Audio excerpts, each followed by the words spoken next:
Good day, ladies and gentlemen, and a warm welcome to today's webinar. It's great to see all of you. The title of today's webinar is Performance Management and Coaching. My name is Lizette de Villiers. I will be the host this afternoon.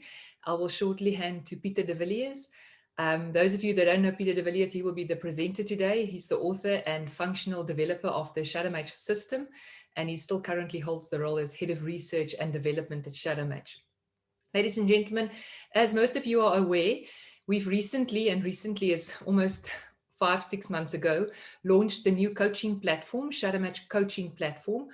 To those of you that haven't heard of the platform, you're welcome to visit www.shadowmatchcoaching.com. This is a platform where you can either become a coach. So if you are somebody that are currently coaching or you wish to become a coach, you're welcome to sign up and use the content on the ShadowMatch coaching platform as your coaching basis. If you're in search of a coach, you can also on this website, shadowmatchcoaching.com, find a coach that can either help you with career coaching, study method coaching, fulfillment or life coaching, as well as personal development program coaching. So you're more than welcome to go and have a look at the ShadowMatch coaching platform. Ladies and gentlemen, just shortly as per normal, you are currently on forced mute. You will remain like that for the duration of the webinar. If you do have any questions or any comments during the course of the webinar, you're welcome to post your question or your comment in the chat and I will answer. Towards the end of the webinar, I will enable the setting for you to participate live in questions and as well as answers then from Peter and from the rest of the team should it be necessary. I think without any further ado, Peter, thank you very much. Over to you. Thank you, Lizette, and good afternoon, everybody. I don't want to waste a lot of time with additional comments. I think Lizette covered it all. What we will discuss this afternoon is performance management in business. And just on a high-level introduction, what we experience, and I have been doing business consulting work for many years, for a minimum of 25 years, I've been in business consulting. Lizette and I are also authors of a system that does, co-authors with our other colleagues, co-authors of a system that does a business design audit. And over the period of time and about 400 companies that we have assessed, not we, but the system has been used to assess the design, the design of a business, of businesses, we have experienced that performance management is a challenge. And performance management and performance success of employees can either make or break a business. It's a high cost to a business. Salaries are expensive, people are expensive. And if we have poor performance amongst our employees, then the business suffers seriously on the consequences of that. I want to share my screen with you, so bear with me for a moment. I'm bringing the screen up, and then we will go through the slides and the concepts, and we will discuss at the end if we have any questions. Workplace people performance, that's our topic for the afternoon. Now, ladies and gentlemen, what I will do is we divide the employees of a company in 4 groups. We have poor performers, we have minimum performers, they just make it, they are just on the edge. And then we have those employees that meet expectation, they are meeting what is expected from them, they carry the can. And then we have top performers. So I will discuss these 4 categories, just explain quickly what they are, how they look, and what we can expect from them, and how we can divide the employee collective group of employees in a companies into these different segments of performance. Now, ladies and gentlemen, just another comment. People perform poorly in the workplace because there's a mismatch between their habits, the demands of the workplace, their skills, the demands of the workplace in terms of the skills that are necessary, their knowledge. So we have a model that we work around this, but it's a function of recruitment and management, but we'll get to that. So let's have a look at the poor performers first of all, ladies and gentlemen. What we see with poor performers is that they are always behind. behind with almost anything and everything except sign-off time and going home. They are always behind, except for when it's time to knock off and go home. Then they are mostly very early or very on time. They manage that timeline almost to perfection. They are behind with meeting deadlines. They are behind in their quality of work. They are behind in the efficiencies necessary for the job. They are behind in the learning and development needs for the job, especially self-development and learning. They are late for meetings. They are behind with the meeting schedule. They are behind and late with their emails. The emails are being answered tomorrow or the day after tomorrow, or maybe if I can get away with it next week. They hold the business back. These people, ladies and gentlemen, are extremely costly. And it's the big business leaders that really sit with their faces in their hands saying, I don't know what to do with it. If you look at the 4 pencils that represents the 4 groups, these individuals they always have an excuse. They have a reason why things are not working. They have a reason why they are late.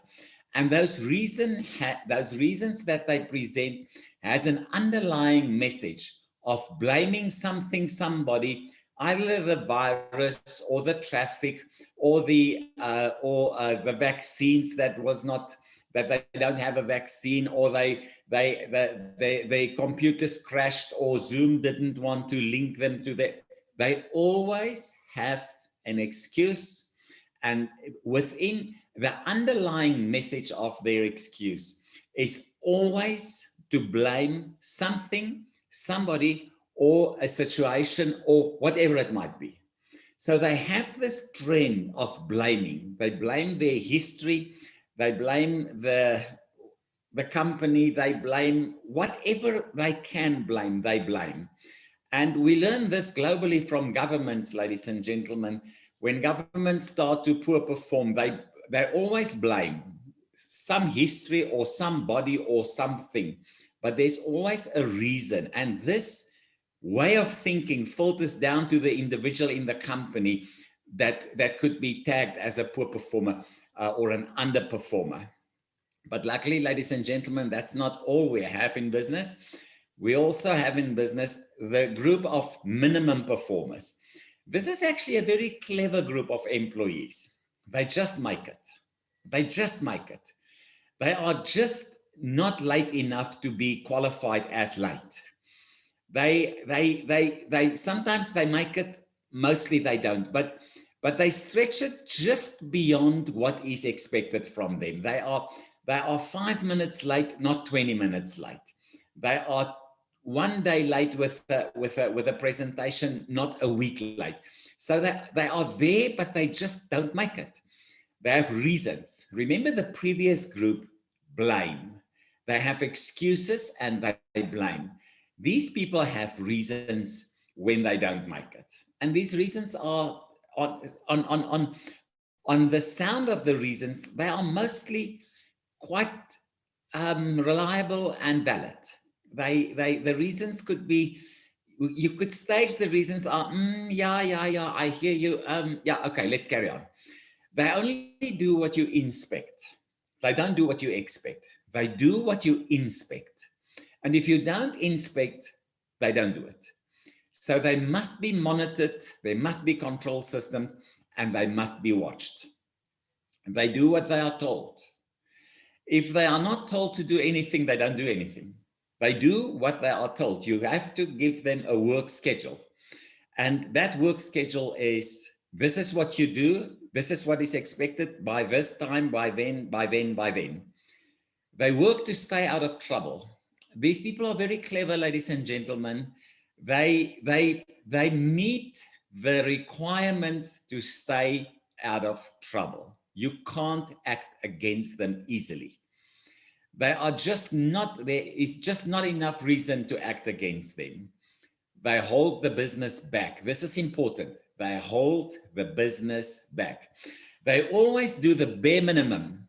They have reasons for everything. This is the criteria to identify them, ladies and gentlemen. They do the bare minimum. You cannot get a grip on them and say, but you didn't do the job, because they did it. It will not be perfect. It'll never be perfect, but it'll meet the minimum levels of expectation. They have reasons for everything. They can explain everything, and they do it quite well, and they are clever with that. Then, ladies and gentlemen, we go into a group that we tag as those who meet performance expectations. And sometimes we think, and we are of the opinion that these are our top performers. We will get to the top performers. Just hold a second. We'll get there. But meeting expectation group, ladies and gentlemen, are those people that you can't fault them. They do what is expected from them. They do the work. They do the work. They are there. They are on time. They are on target. They are on budget. They work extra if and when necessary. This is important, ladies and gentlemen. They work extra if and when necessary. They go the extra mile if and when necessary. These employees have a positive influence on others. They are the anchor of a workforce. They make the business work. The training these employees it's easy. It's easy to train them. They learn. They are self-learning individuals. They want to learn. They are eager to learn. They reach out for more knowledge, and they understand the importance of the role that they can play, and they play the role. They do what is necessary for the environment where they are to work and to function properly. The quality of work is good. You can't really fault the quality of work. They keep the business running. These are collectively, this group of people is the working engine of the business. They take the business into an operational, successful mode. They make things happen. They do things. You can trust them. The business can rely on them. They serve the best interest of the business, and we can carry on with a lot of the very positive accolades that we can give these people. But these are the sort of the 10 main points of identifying these individuals. But in gray on the last bullet point, they can do better. They have the energy, they have the skills and the knowledge, and they have the ability to do better. But in a way, they've set a limit to themselves and say, I'm doing more than what is necessary. I'm carrying the business. I'm really a reliable person. And that is sort of where their borderline is. But if we start to investigate these individuals, and I was part of a massive performance management investigation project many years ago with a very good friend of mine those years, that he became a performance management specialist with his PhD and the work that was done later. These people are the reliable engines of the business. But if you start talking to them in detail, you realize that they can do better. But for a reason that is, well, it's as vague as we can guess, they just don't. They do what is necessary and a bit more. They carry the workload in the workplace.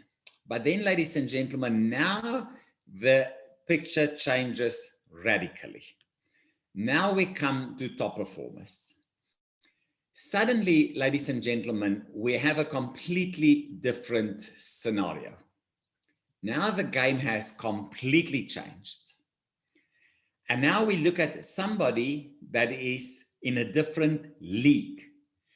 Top performers, we tend to think that good performers are top performers. Let me give you an idea. What is a top performer? You don't manage them. They manage you. Even if you are their seniors in the hierarchy of seniority in a business, you don't manage a top performer. Even if they are managed by a competent manager, they take control of that manager. They manage you. They are extremely, extremely competent in taking control, even of their seniors. You don't tell them, they tell you. Now, ladies and gentlemen, I'm very privileged to be very close to somebody who's a career obsessive person, very, very, very top performer. It's a she. You don't tell her what to do. She's always 4, 5, 6, 7 steps ahead of her manager, her senior manager, her director, and for that matter, on the job that she's responsible for, a CEO as well. These people are not being told what to do. They know what to do. They do it. They do it better than what their managers probably can do it. And they are not being told. They will tell you. They don't take energy in the workplace. They bring energy. This is the big difference, ladies and gentlemen. Top performers do not absorb energy in the workplace. They bring energy into the workplace. What we mean with energy, they bring motivation, they bring knowledge, they bring skills, they bring behavior patterns that are positive. They don't see problems. They bring solutions. They don't work so much with questions. They bring answers. They don't see challenges. They see solutions and opportunities. These people just take a different look on the workplace. They don't meet deadlines. They set deadlines. This is a difference, ladies and gentlemen. Top performers set the deadlines. They don't struggle to meet the deadline or even meet the deadline with ease. They set the deadline. They create the framework of outcome, time, and performance. They train themselves. This is quite interesting, ladies and gentlemen. You don't train a top performer. They train themselves. And if you give them half the opportunity, they will train you.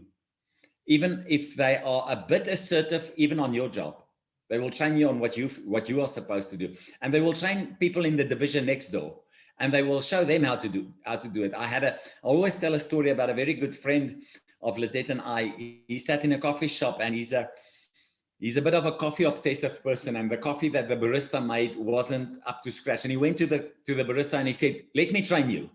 I'm a highly qualified barista. I know how this works. Let me give you a course." And he trained the barista. That's what they do. They train people next door that they have no responsibility to train. They say, "Sit here, come here, let me show you how this works." So they don't have working hours, ladies and gentlemen. Obviously, it's not always positive. But these people don't have working hours. They do the job. They work when it's necessary, and they do what is necessary to deliver the result.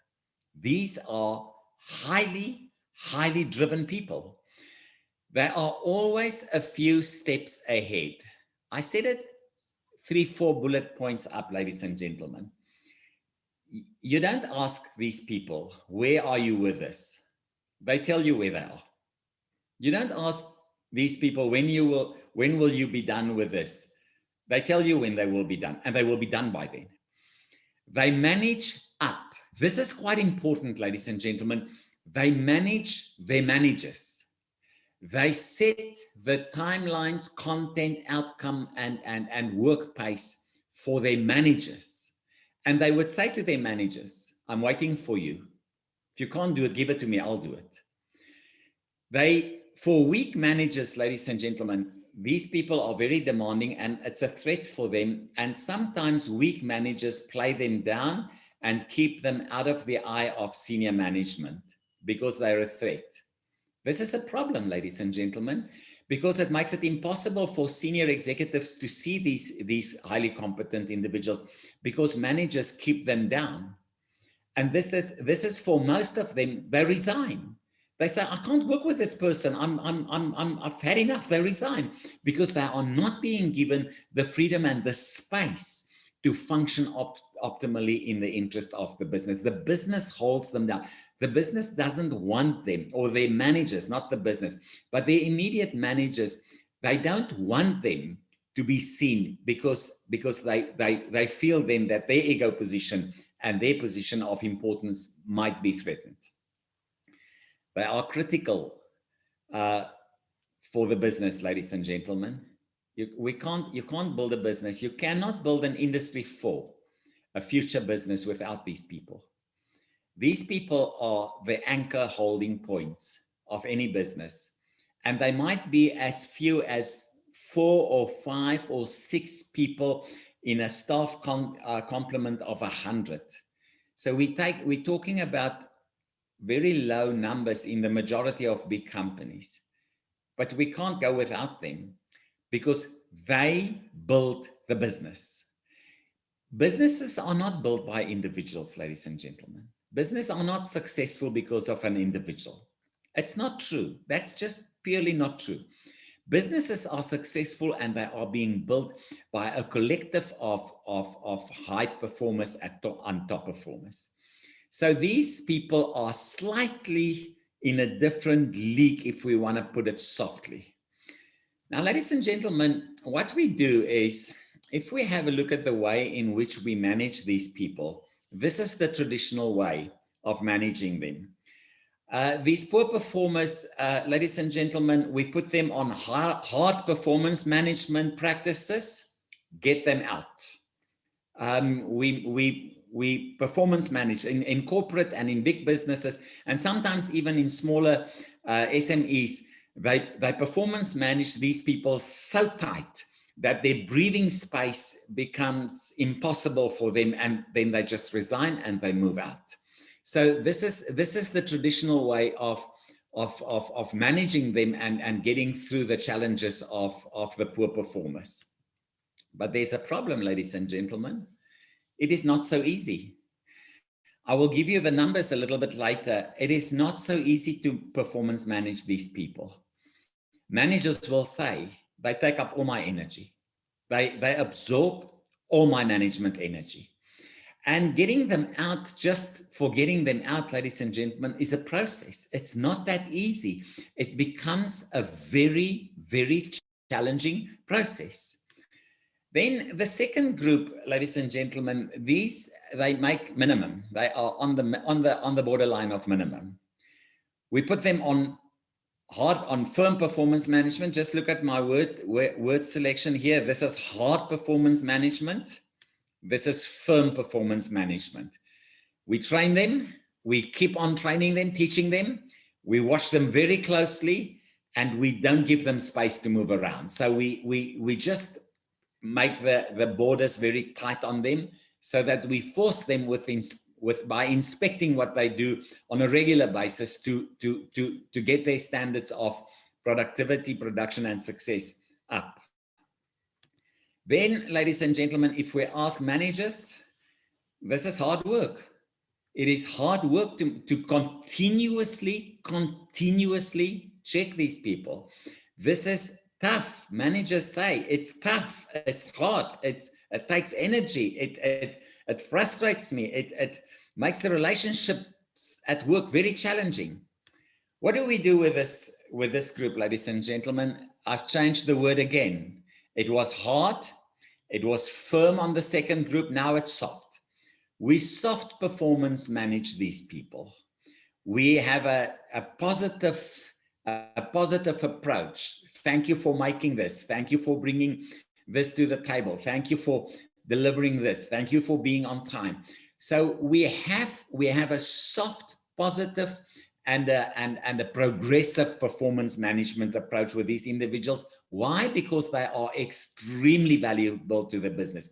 They make the business. Remember, these people make the business work. We train them, we develop them, and we give them recognition, and we try our very best to keep them as business leaders in the industry. Companies do their very best to try and keep these people because they carry the weight of the business. Then, ladies and gentlemen, if you ask managers about the way in which they manage these people, they say it's easy. It's very easy. There's no effort in managing these people. We just support them. We provide them with the support mechanisms of the business. We try to take the frustrations in the business out of their way, and they will make the things happen, and they will move forward with the business. These individuals, ladies and gentlemen, you don't performance manage them. If you start with tight performance management on the top performers, they resign. And they will say to you, I'm not here to be checked. I've done more than anybody else. Why do you performance manage me? So they react in the most instances with a bit of frustration and sometimes a bit aggressive towards performance management, because their conviction and their history is that they do it. So what companies do is they do everything they can to keep them. They promote them, they give them more work, they give them recognition, they give them status, they give them whatever they can afford to make them part of the progressive engine in the business. Weak managers try to block them. This is a problem, ladies and gentlemen. This is a big problem. Weak managers try to block them. They have a very broad positive influence on others in the workplace. I just want to make a side comment, ladies and gentlemen. If they become negative to the environment, they become extremely destructive. So we should not, companies must be very careful not to make these powerful top performers frustrated, block them, keep them out, because they can, it's a very small percentage of them that could then turn into high energy points of negative behavior, which we obviously don't want. We must keep them in there, but it's very easy to keep them in their positive stride of success. Now, ladies and gentlemen, what we must have a look at now is that some of these things in the performance management world is now outdated. We don't do it anymore because of various reasons. And we can't do it anymore, ladies and gentlemen, because we run into problems. Because the poor performers and the minimum performing people can very easily say, why do you apply different rules to us compared to the rules that you apply to the top performers and the good performers, the strong performers? Why do you measure me with different yardstick? Is it because of this or that or whatever other reason that is not related to the work? It might be that I have specific patterns in my life, or I am from a specific background, or I don't fit. So they can very easily turn around. And what we find, ladies and gentlemen, is sometimes their reasons are valid. They sometimes, if you look at their reasons, they say, you can say, but I can see that you are being treated in an unfair way. So it's very easy for them, despite their poor performance, to say, but why am I treated differently? And in some instances, ladies and gentlemen, they are right. So why do you not performance manage everybody like you manage me? So this is a question. And sometimes, ladies and gentlemen, their questions are with reason. Why do you not performance and measure everybody the way you measure me? And they don't see their poor performance, ladies and gentlemen. They don't see it. They think that they are doing a great job. I once consulted at a company, quite a big corporate, and there was a huge problem with some of the juniors. And some of the juniors said, I get paid to be at work. The customer must pay me to help him. So it's a mindset. They said to me, I get a salary to be here. So if the customer wants me to help him or her, they must pay me. I am here now. My employer pays me to be here. The customer must pay me to help him. They don't see it's a problem, ladies and gentlemen. For them, that's the normal, reasonable argument. So they don't see their poor performance.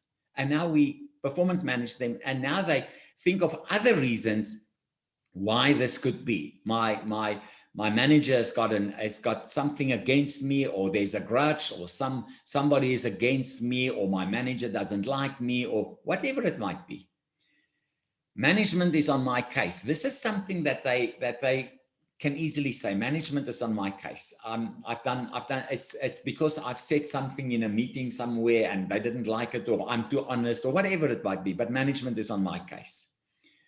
Why do you not give everybody doing something wrong the same warnings? This is a problem, ladies and gentlemen.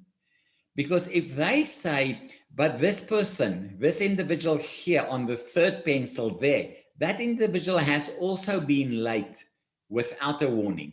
Why did you warn me when I was late? They're not aware of the fact that it's got a history. They work with, but I was late Tuesday morning. I was late Tuesday morning. I got a warning. He was late Tuesday morning. He didn't get a warning. Why not?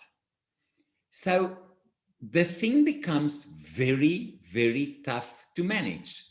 So now, ladies and gentlemen, the shocking piece of information. If we look at the management time that's been spent on managing people, or the management energy that's been absorbed by managing people, 70% of the management energy goes here, there. 20% of the management energy goes there. And 10% of the management energy, which can also be described as positive management energy, goes into this third group. What about these? They don't take energy, they bring energy. This is the difference, ladies and gentlemen. The management energy that goes into these people are only 10% of their effort. And this has been well published. It's quite a normal fact. 90% of management energy goes into this area, where we cannot really afford to spend the management time, energy, and the challenges that these people bring to the workplace. We must do something about it. So this is the challenge. So what we must now do, ladies and gentlemen, is the old practices of performance management. So what's the problem? The problem is it doesn't work. That's the problem. Operational managers, ladies and gentlemen, are not always equipped to performance manage people. Let me give you an example. I'm a mining engineer. I work as a senior mining engineer. I've been trained as an engineer. My subjects were engineering subjects, maths, hard engineering subjects. Suddenly I've been given 10 people to manage. Where do I learn the skills? How do I do it? The majority of operational managers in a business are managers without the training on how to manage the energy of people, how to guide, motivate, and get the best out of people. It's the job of a highly skilled individual. It's not the job of everybody. Now they must do it. And now suddenly, ladies and gentlemen, we have the danger that they think that if people do not do their jobs, I must be aggressive towards them. And then it becomes a bigger problem. It consumes positive energy of managers, ladies and gentlemen. The energy of managers is being absorbed and consumed by managing people that are not performing optimally. There's an overemphasis on negative engagement. So if you look at managers, ladies and gentlemen, and it's performance evaluation time, they go to work with hanging shoulders because they say, oh, I've got 10 performance discussions today, and it's with 9 of them, I don't know what to do because they're just not doing their job. So it's a negative way of engaging the workplace. So why do you not give everybody doing the same wrong, the same warnings that we discussed? The numbers are against us, ladies and gentlemen. The long-term success of performance management in the traditional way is about 15%. People either stay where they are or they get to minimum criteria, they absorb 70% of the workplace energy for management, and their performance could, in a good scenario, increase with 15%. So these are the challenges that we have, ladies and gentlemen, but people are wonderful things. They make a plan. So what is the plan? The plan, ladies and gentlemen, is we coach them, all of them. We coach all of them. Now, obviously, I'll make a few comments in terms of the financials. Why do I coach the person on the far left? I want him there. Why do I coach this individual there? I want him there. Why do I coach this individual? I want this individual there. Why do I coach this individual? I want a future executive for the business. This is what we do, and it's proven to be the most successful intervention. The most. Because suddenly, ladies and gentlemen, everybody has a coach. Suddenly, there's no discrimination based on whatever, not even based on performance. Everybody has a coach. And everybody has to sit with their coach once a month. And if the coach uses a proper system, obviously, the coach will score the performance of the individual. And the coach takes ownership of the success and the progress of this individual. And sometimes the coach must report back to senior management on the progress that they make. And then they say, I have a problem with some of my individuals here. They're just not making it. Then you have a history of a coaching intervention that doesn't work, and you can act on a history of facts, not a history of, yeah, but the person was late that other day, and the second day thereafter, he was late on this and he didn't answer that other email from that other customer. You don't have that. You have a fact sheet with a history from a proper coaching platform on which you can act. Now, ladies and gentlemen, there are a few questions that we need to deal with, obviously, because it's easier said than done. But with the modern systems that we built and we develop, it can be done. A few financial comments. Now, ladies and gentlemen, the CEO of a company will say, I don't have the money to spend on a coach. Now, that is an extremely poor argument. Let me explain to you why. Because you spend money on a manager or on your management team, your entire mid-range management team, to spend 70% of their production management time managing poor performers. That's the first thing. The second thing, ladies and gentlemen, the poor performers in your business is a cost liability to the business. They don't bring profits in. They cost the business. They don't build the business. They hold the business back.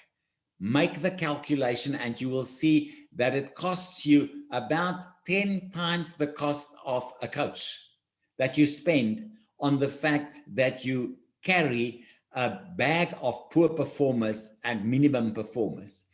So the financials, ladies and gentlemen, is not a good argument. The financials add up to pay a coach 1 session or 2 sessions a month with every employee so that we get these ones there, we get these ones there, these ones there, and these ones up the scale. And after a year, ladies and gentlemen, if the history of the coach says this individual just doesn't want to grow and move on and forward, you have a repository and a history of performance according to the coach's perspective, which should rather be an outsider. And now if management team and HR can act and say, but you don't want to work. We have a history of not being in line with what is expected from you by the coach. There's no progress, and we must deal with this now. So now suddenly, ladies and gentlemen, the game changes. And the money that the company spends on the process of having people coached seems to be about 10% of the cost they incur by dragging on a bundle of poor performing people and losing management time and management energy and a positive, productive workforce. Now, with that, ladies and gentlemen, thank you very much, but there's a reason for this presentation. If you go to www.shadowmatchcoaching.com, you will find a list of the coaches using the Shadow Match coaching system for career coaching, for personal development programs for these individuals to help them learn the habits that they don't have for the working place, to coach them on, because some of them are poor performers because of lifestyle challenges that they have, ladies and gentlemen, on fulfillment coaching.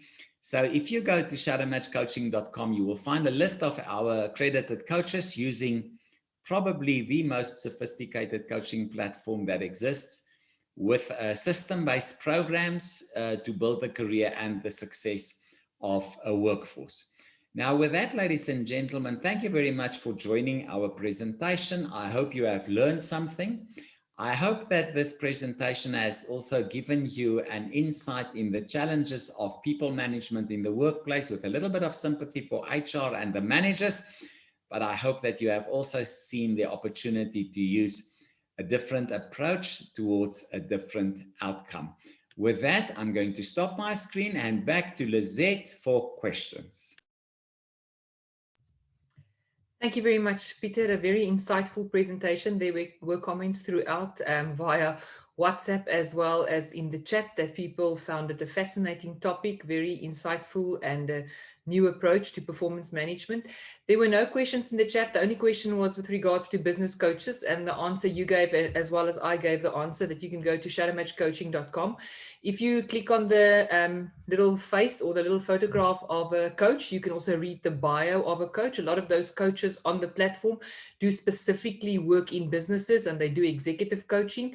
So you can just look at the list and you can choose, and you can then communicate with a coach that you find will be a fit for your environment. Ladies and gentlemen, I'm going to stop the recording, but also enable the setting for you to ask questions so that you can unmute yourself.